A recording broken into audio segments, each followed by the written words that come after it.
Hey everyone, my name is David Dunbar, or the Theme Park Evangelist. For today's awesome discussion topic, I had mentioned briefly earlier when I was at the Florence Mall, my local mall, that I wanted to do an awesome discussion topic regarding how do theme parks up north get things done, like ready for the guests, versus how do theme parks down in Florida, for example, get things done. What am I referring to? I'm referring to getting coasters built. I'm also referring to getting coasters refurbished. I'm also referring to getting parks completely cleaned up and all that fun stuff. Have you ever gone up north and noticed that nothing is really under refurbishment during the spring and the summer and the fall for that matter? Versus, have you noticed down in Florida, the only things that seem to close down for refurbishment during the winter is the water rides? Have you ever wondered about that? Of course, Florida's theme parks are year round.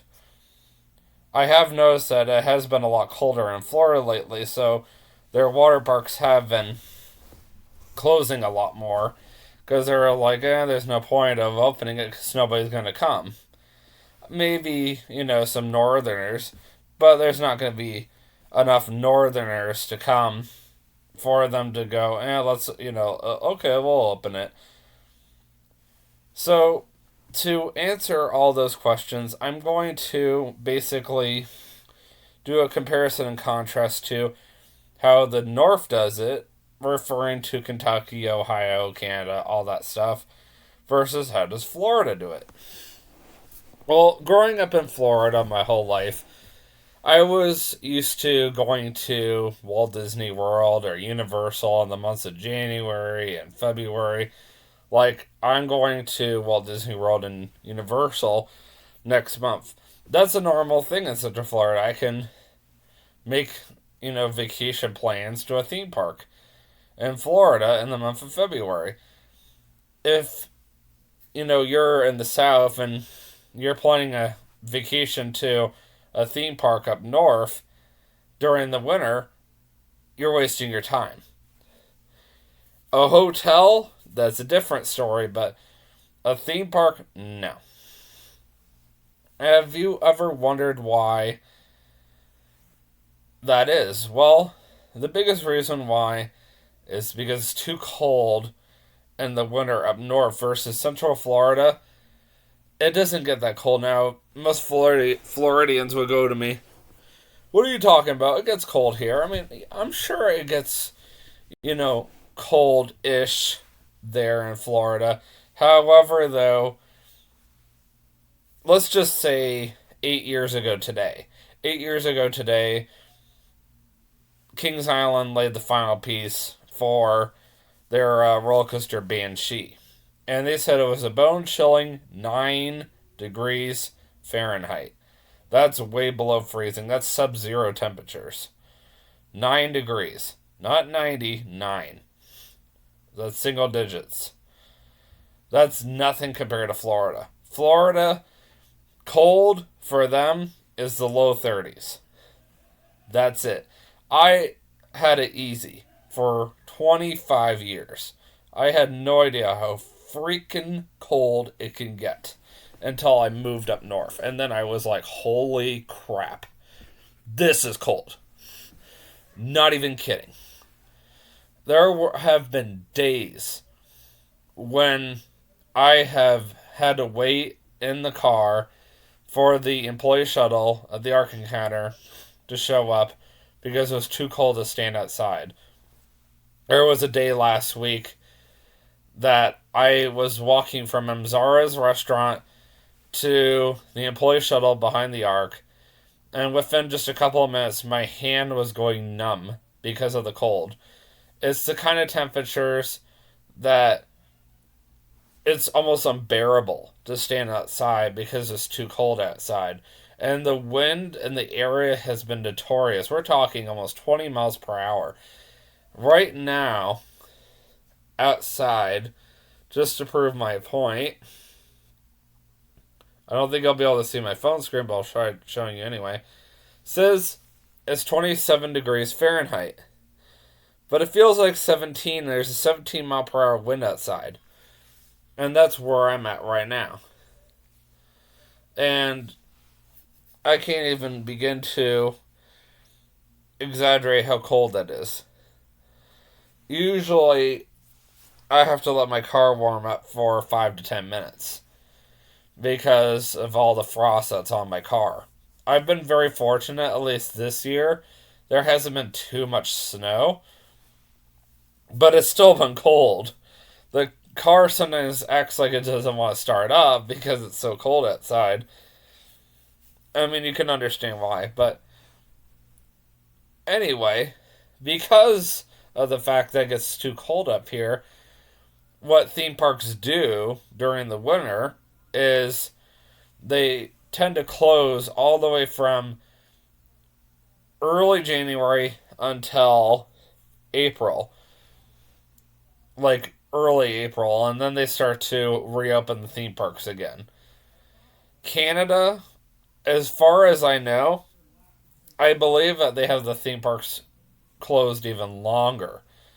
I believe that the theme parks in Canada, I should say, are closed from, let's say, early December all the way until May.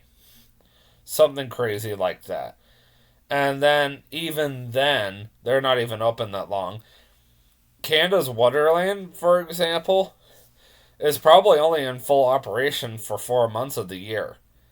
That's insane. Considering Walt Disney World is open 12 months of the year, that's not a very long time. And then the rest of the time, there's only special events going on. You're lucky if there's maybe a couple of coasters running or any coasters at all. Otherwise, you have to bundle up and just hope and pray that you don't freeze to death. And I'll, get more into this whole topic. So, when I go to Central Florida next month, I can almost guarantee that it's going to be in the 70s to 80s. It's going to be absolutely nice out. If it does warm up around here by that point, I would be surprised if it stays in the 40s and 50s. If it warms up enough by that point. But, we're talking another 4 weeks or so before we get to that point. And it's still not warm enough for them to get the theme parks ready. So I'll go down there and, everything will be ready to go. And while I'm down there, I noticed that there's several construction updates going on besides, Tron and Cosmic Rewind. From what I also looked at, there's a ton of refurbishments. Disney and Universal are constantly refurbishing things. The Mummy Coaster is closed all the way until the end of the summer. Now, you might ask yourself, why would Universal close something that major for that long? Well, Universal, unfortunately, does not have the benefit that the North does, which is the ability to close down their park for several months of the year. Central Florida has to stay open year-round. The only time Central Florida has ever closed their theme parks for a few months was back in the beginning of the pandemic, 2 years ago almost. And that was the only time. And otherwise,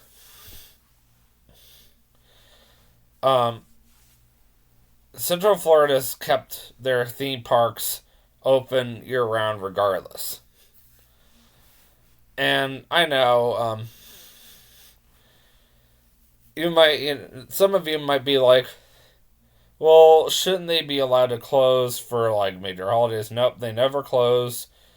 There has been the odd hurricane that's rolled through that forced like Walt Disney World and Universal, to close for a couple of days, and then they were right back out again. But even then, the hotel stayed open. It was only because of the pandemic that even the hotels closed. That was the first time that all of Walt Disney World completely shut down. That was a crazy time. But Walt Disney World had never fully shut down until 2 years ago, which, is hard to believe. Kings Island, their hotel, Great Wolf Lodge, which is not really theirs, but it's on their property, stays open year round. However, though, Kings Island typically is open from mid-April until New Year's Eve, every single year.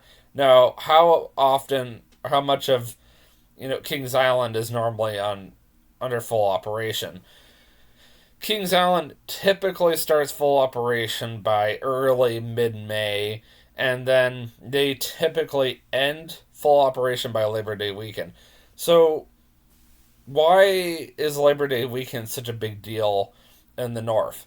In Florida, Labor Day weekend was somewhat of a big deal, but it wasn't until I moved to the North that I noticed that Labor Day was such a big deal. I would highly encourage you guys to watch my YouTube video if you want to know more of the biblical perspective of Labor Day. Why should we celebrate Labor Day?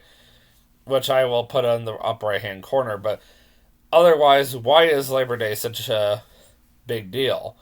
And that's because, well, up north anyway is what I'm getting at. Up north, Labor Day is such a big deal because of the fact that it's the end of the summer. And up north, it normally does start to get cold by Labor Day. Down in Florida, I was still wearing shorts on Halloween. Up here, that doesn't exist. I was outside on Halloween last year. I was surprised it wasn't actually too bad, but it wasn't exactly warm either. It was, to me, the perfect temperature. But not everybody would agree with that one. And the other nice thing about living in the Midwest is the fact that Kings Island's not too far north, but it's not too far south either. So that's why they're able to reopen all of their roller coasters at the beginning of October. So why do they close their park anyway after Labor Day weekend? Well, I worked there about 3 years ago, and they like to do a lot of private events. They like to have a lot of companies buy out their park in the month of September. It's a good way for them to get some publicity. So that's why they close down their park in the month of September. It's not that they really need to, they just choose to. Because Kings Island, good grief, they could easily stay open for 8 months of the year if they wanted to. Because the only months of the year that is cold in the Midwest are January, honestly the coldest month of the year up here, February, second coldest, and then finally March is when it finally starts to warm up. So by April, it's pretty warm. And it's warm enough to definitely start to open the parks again. Last year, Kings Island did not open right away because of how things were, but you're going to hear, multiple stories. Things are getting better, things are getting worse, things are the same. It's one of those things. It's annoying. I'm just glad to know that Kings Island is opening earlier this year than last year. That's all I have to say about that. The Ark Encounter and the Creation Museum are at their slowest peak in the winter. A lot of that has to do with the cold weather, but also a lot of it has to do with their hours. While it's cold in the area, the Ark Encounter and the Creation Museum decided to close their doors down Sundays through Tuesdays, and then they open their doors from 9 a.m. to 5 p.m. Wednesday through Friday, then 9 a.m. to 6 p.m. on Saturdays. I honestly believe that if the Ark Encounter wanted to open on a Sunday, they probably could get a good amount of attendance in, even though it is their slowest day of the week. But honestly, at the same time, I understand why they won't because it's only a half day anyway.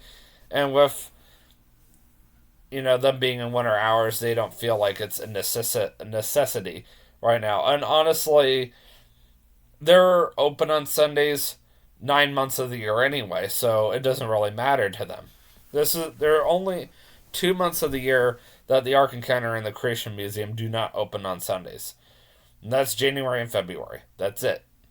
That's not actually that much if you think about it. So it is kind of unusual knowing that I have a guaranteed Sunday off for 2 months of the year versus 9 months of those years. 9 months of the year, it's a 50-50 chance that I'm going to be off on a Sunday or not.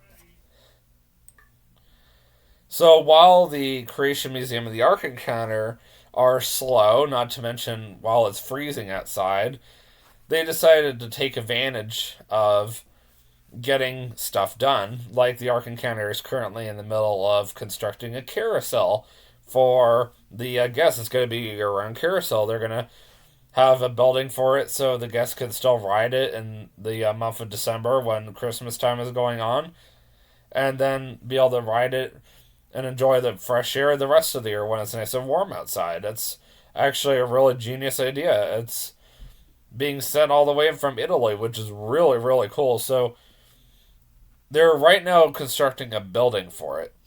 The actual carousel is being built in Italy. The reason why I can share this information is because it's public knowledge, or should be anyway. It's not like it's not on their Facebook or anything. They're also in the middle of redoing their road right now. The bus route for the parking lot to the Ark is currently being redone before it starts getting busy again. And the Creation Museum, they're getting ready to build a tourist info center, which is kind of cool. So they would have like a miniature version of the Answer Center. That's more or less what they're building. And then they're currently redoing their um, area where you can sit and listen to speakers and whatnot. So it will be ready for 40 Days and 40 Nights, which is going to be at the Creation Museum and the Ark Encounter this year. So they got plenty of time before it officially starts. A text message here. Who is it from? Oh, okay. It's just my college pastor letting us know about Bible study. Cool.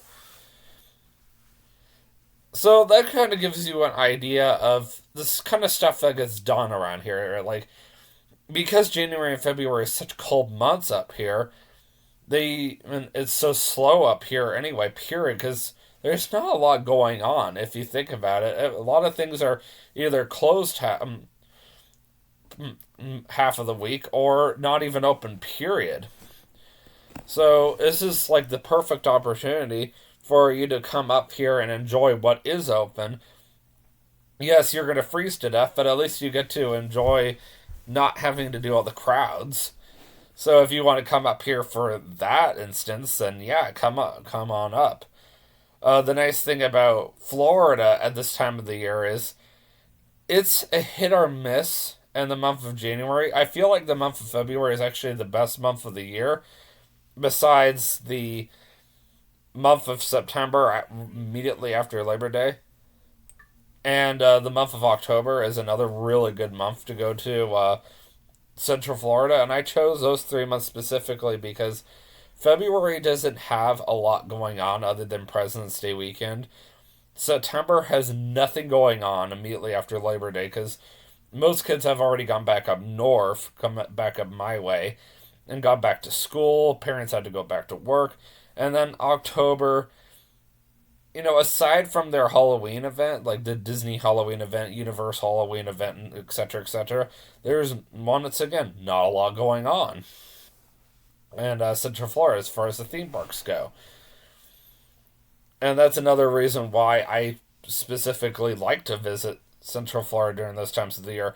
I also like to go to Central Florida in February because it's not too hot, but it's not too cold. And also, it's right before it gets busy, too.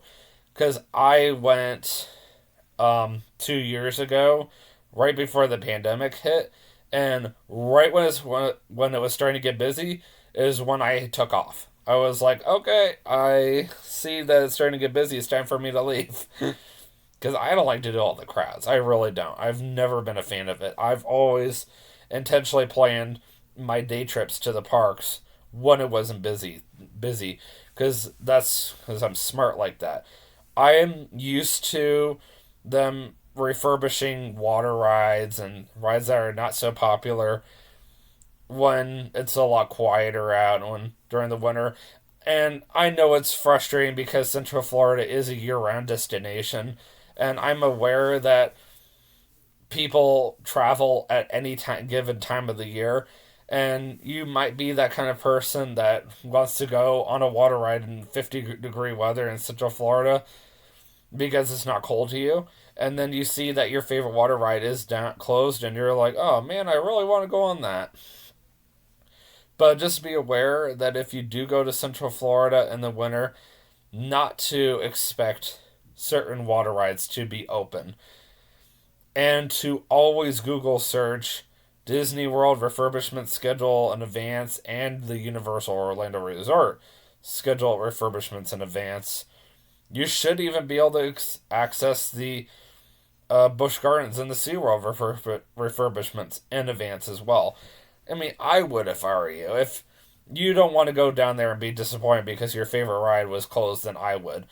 And that's why I'm letting you know now. The Mummy is closed right now until the end of the summer. I guess they're redoing the entire track or something, and from my understanding, they decided that the scene at the end when the guy yells at to you, "Hey, thanks for joining. I hope you enjoyed this interview." All that. I guess it's not politically correct anymore, so they decide, well, we're going to get rid of it. And I'm like, what? So I guess we'll have to wait and see if they actually get rid of it or not. As you guys should know, I do have a Facebook page, and I'm posting on there every single day. So if you really want to stay on top of any kind of theme park news, please check facebook.com/the theme park event. Let me try that again. Facebook.com/the theme park evangelist. So that's where you can literally find all my YouTube videos that are posted weekly, as well as any articles I will find every single day. I refresh my newsfeed on Google. I literally have my preferences set to theme park stuff, and I will post most theme park stuff on my Facebook page so you guys can easily access it. I also post updates on there, especially if I'm traveling to Central Florida, which I typically only travel once a year just because of work and money. And that's the only time of the year that I know for a fact that TJ is able to get time off too. And it's the only time of the year he really wants me to come down there on top of that. So that's also why I come down there at that time of the year. Anyways, I've been hollered at least twice or three times to come down and eat because my dad works very hard to prepare a meal. And when he calls for us to eat the dinner, he expects that immediate obedience. So, and it's really hard for me to always come down right in the middle of a YouTube video. So, I sometimes when I get focused on something, like last night, I wasn't really feeling. I had a really bad week, but today I was off, so I felt a lot better, and I felt more like myself when I was YouTubing, and it really goes to show that I really shouldn't be YouTubing after a really bad day of work, and that I should wait until my days off when I have a clear head and I'm away from work to be able to YouTube. I'm not, blaming Answers in Genesis by any means or the Ark Encounter. I'm just saying that sometimes I can have really bad days at work, and, it is what it is. So, anyways, I will see you guys in the next vlog. And always remember, you can do all things through Christ who strengthens you. Have a great night. Peace out.